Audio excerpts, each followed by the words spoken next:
Kumbento. Isang kaharian ng katahimikan at pananampalataya ang kumbento. Ang aking tiyahin, isang madre, ay nagsilbi sa isang matandang kumbento sa Cavite mula pa noong bata pa ako. Dahil dito, paminsan-minsan bumibisita kami sa kanya at nakikituloy sa kumbento para sa isang gabi o dalawa. Sa isang partikular na pagbisita, may nangyari sa akin na hindi ko malilimutan. Ako'y 15 taong gulang noon. Ang kumbento ay matandang istruktura noong panahon ng mga Kastila. At may mga kwento na ito'y naging tirahan ng mga sundalo noong World War II. Dahil dito, maraming kwento at alamat ang nakaugnay dito kabilang na ang kaluluwang hindi matahimik. Ang aming kwarto ay nasa 2nd palapag, malapit sa lumang silidaklatan. Sa unang gabi, ako'y hindi makatulog dahil sa kabagutan na pagpasyahan kong bumaba sa silidaklatan upang maghanap ng libro na aking mababasa. Sa aking pagbukas ng pinto, napansin ko ang isang kakaibang bagay. Ang mga selya at lamesa tila ba may gumagalaw dito kamakailan lamang. Ang ilang mga libro ay nakakalat sa sahig, ngunit ang pinaka nakakagulat ay ang malamlam na ilaw sa isang sulok ng silid.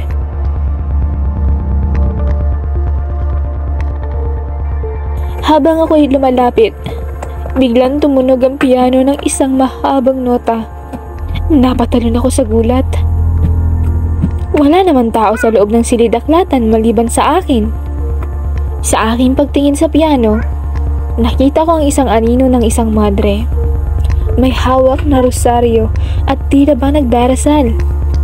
Ngunit ang kanyang mukha ay hindi makita, tila ba ito'y nilamon ng dilim. Sa aking pag-atras, narinig ko ang isang mahinang boses. Tulungan mo ako, anak.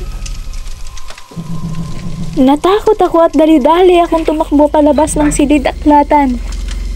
Kinabukasan, kinuwento ko ito sa aking tiyahin. Tila ba siya hindi nagulat? At sinabi niya sa akin na ang isang kwarto tungkol sa isang madre na namatay sa kumbento noong panahon ng giyera, si Madre Cecilia, ay isang bantog na musikero at guro sa kumbento.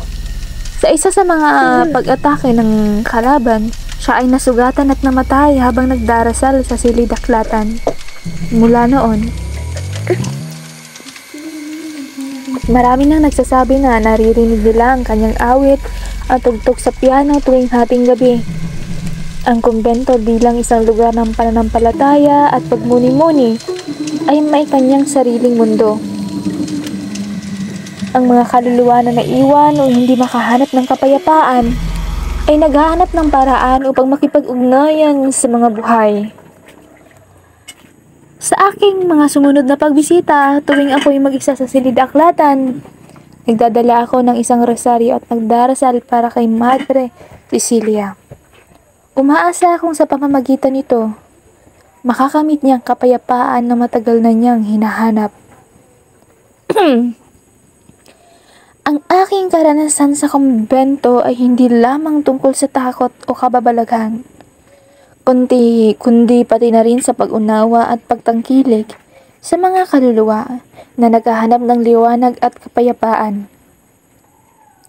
Sa bawat bulong ng anino, may isang kwento, isang misyon, at isang panalangin.